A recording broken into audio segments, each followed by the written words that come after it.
The Ibis Ripmo V2S is my favorite current bike, but did Ibis really spec the best shock? The stock shock on Ibis's Ripmo Carbon is this Fox Flow X2. Lately, a bunch of you have noticed I've been riding instead a Fox Flow X rear shock, and you've asked me how I like it. Well, I don't really like it. I love it. There's absolutely nothing wrong with the stock X2 rear shock. For what it's intended, it's fantastic. But when Fox built a shock that focuses on maximum damping adjustability, did they build the shock that works best for a mid-travel trail bike? Huge thanks to Jensen USA, who sponsored this video and made it happen. Jensen's a leading online retailer for Fox and Marzocchi product here in the United States of America, and I've got both the Float X and the Float X2 linked to in the description down below, as well as those handy volume reducers. Anything you purchase from those links in the description over at Jensen, well, that helps support my videos, and that's a big part of how we're able to make this all happen. Ibis sponsored me with this frame last fall, and it came with that Float X2 rear shock on it. Thank you, Ibis. And then I did purchase my handy little Float X rear shock directly from Fox using some industry purchase discounted pricing. Big thanks to Fox for that, and thanks to all of you for tuning in. Let's jump into Shock Talk.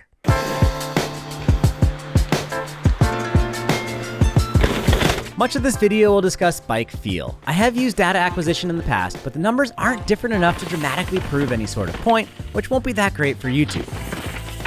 While objectively, the suspension performs a little bit differently with each type of shock, and the feel that results in that is more of a subjective preference.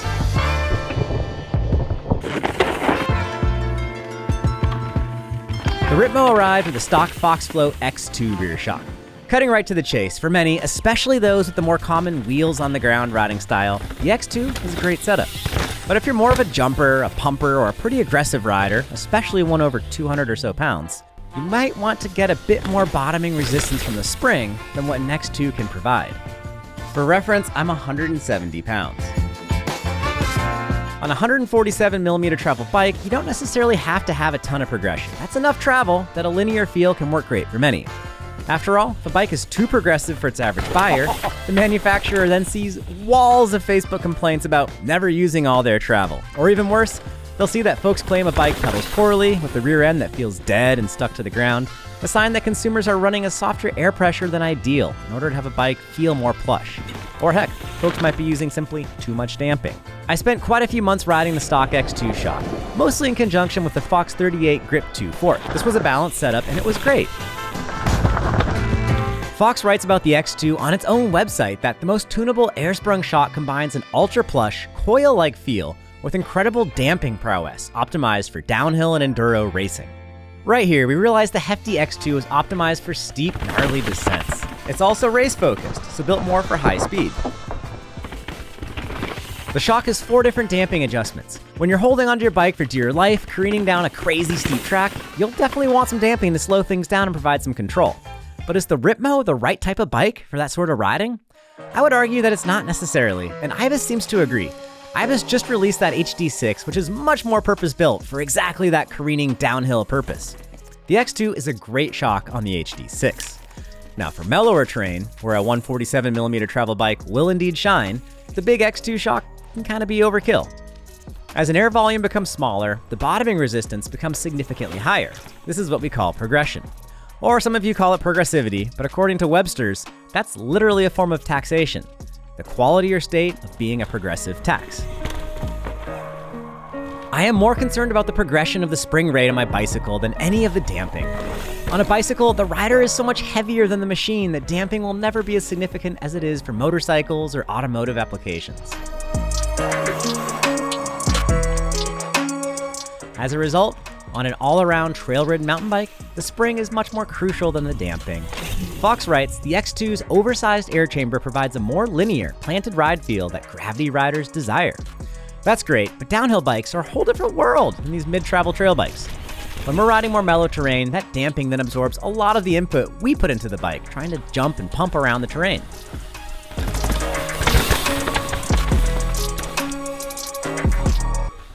Always curious, I tried my old Fox DPX2 rear shock on the V2S. I quite liked it. The bike immediately felt more responsive on jumps. I could pump harder and as a result pop higher. And the rear wheel felt like it had an easier time cycling the suspension. For me, it was much more in line with my own needs, location, and riding style than the stock X2 shock.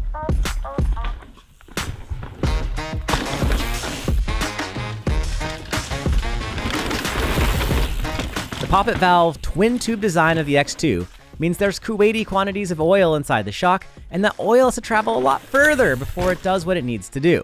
The old DPX2 is also a twin tube design, kind of like the X2, although miniature.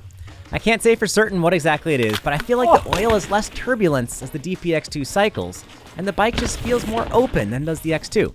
For my taste, that was definitely an improvement, and the bike felt significantly more fun than it ever had at the X2. I also switched over to a Fox 36 160 Grip 2 fork, and with a smaller rear shock, the Ripmo felt more like a long-legged trail bike than a glued-to-the-ground smasher. You can certainly change the riding characteristic of your bike quite a bit by changing up the rear shock. If you want something glued to the ground and really stable for high-speed situations, getting a heftier shock with more damping available like that Float X2 definitely will help out. But if you want a more nimble, lighter feel bike that's easier to get into the air, or you're riding not quite so gnarly terrain, then going down to something like a Float X, or if you find one of those old DPX2s, well, that can certainly help. Now, realizing I was on a 4-year-old rear shock, I decided to spring for a new Float X. The Float X is a simpler monotube design than the old DPX2, and Fox's goal was to further improve small bump sensitivity over the DPX2.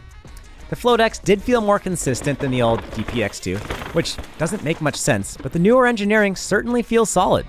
The Float X also has that lighter feel that I liked about the DPX2, and that meant that more of my energy that I pushed into the shock got translated into forward movement. The second thing I noticed was how supportive the Float X felt with some air volume reduction. The big Float X2 only allows for a max of 3 volume reducers. I really like this shock with 2 volume reducers and a Cascade Components linkage, which also increases progression. That said, the Float X felt great with a 0.6 reduction in the same Cascade link.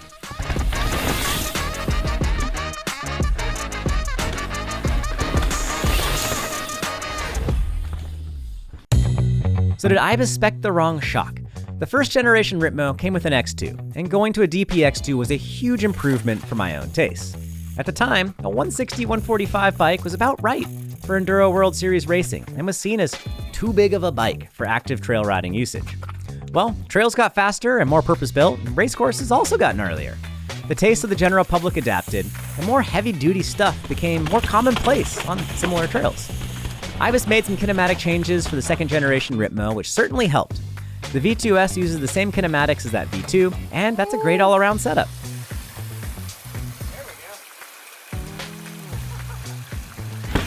You'll notice that on my Bug Zapper Blue Ripmo V2 Carbon, I almost never rode the Float X2 rear shock. I stuck almost exclusively to that little DPX2, and man, that was a fun all-around setup for the kind of riding that I like to do most.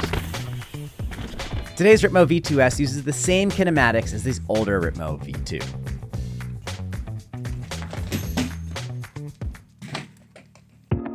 Now, if you're following the mountain bike world pretty closely, you might be saying, hey Jeff, there's an elephant in the room here. What about the Marzocchi CR? Marzocchi makes the Bomber CR rear shock, which I have on my Ripmo AF. This shock is nearly identical to the Float X, using the same seals, piston, and many other bits, all at a lower price point. Going to the Bomber CR, you'll lose the climb switch that you never needed on the Ripmo, as well as the indexing on the compression adjuster. Neither of these would be a deal breaker for me. In full transparency, I have not tossed this Bomber CR air shock onto my Ripmo Carbon. However, I've got almost 5 seasons riding various Ripmo AFs, and I know the bike pretty well. It generally uses the exact same kinematics as the Ripmo Carbon. I wouldn't hesitate to use the Bomber CR as a low-cost alternative to the Float X. I don't think you'd really be giving up much. To sum it up, I'm quite happy with the Float X, especially with that 36 fork up front. When it's time to smash a bike park, I'd rather be on the HD6, the Spire, or an SB160. The stock X2 is great, but the limited volume spacer compatibility means heavier aggressive riders are more likely to be looking for more end-stroke ramp, and anyone who wants a more open feel, well, the smaller shocks end up having that while feeling more playful. I feel like the Ripmo is more of a long-legged trail bike in this day and age, and I think the Float X plays better to that type of riding. No, you don't have to go out and buy a whole new shock, but if you do feel like trying something different, well, it's always fun to change things up. Thank you all so much for joining me for this episode of Shack Talk. Let me know in the comments down below, what shock do you have on the back of your Ripmo? Are you using a DVO or are you using a whole different other brand? Let me know, I'm curious to hear what shock you have and how you like it. Also, big thanks to my friends over at Jensen USA who sponsored this video. Thank you, Jensen. I've got all the Fox stuff linked to in the description down below. And if you like my videos and you can do your online shopping at Jensen, that's a huge support for my channel and helps us do all of this. Thanks to all of you. I really enjoy making these videos. Thanks for making it possible. Let's head out and I'll see you guys on the trails. Peace and wheelies, everyone.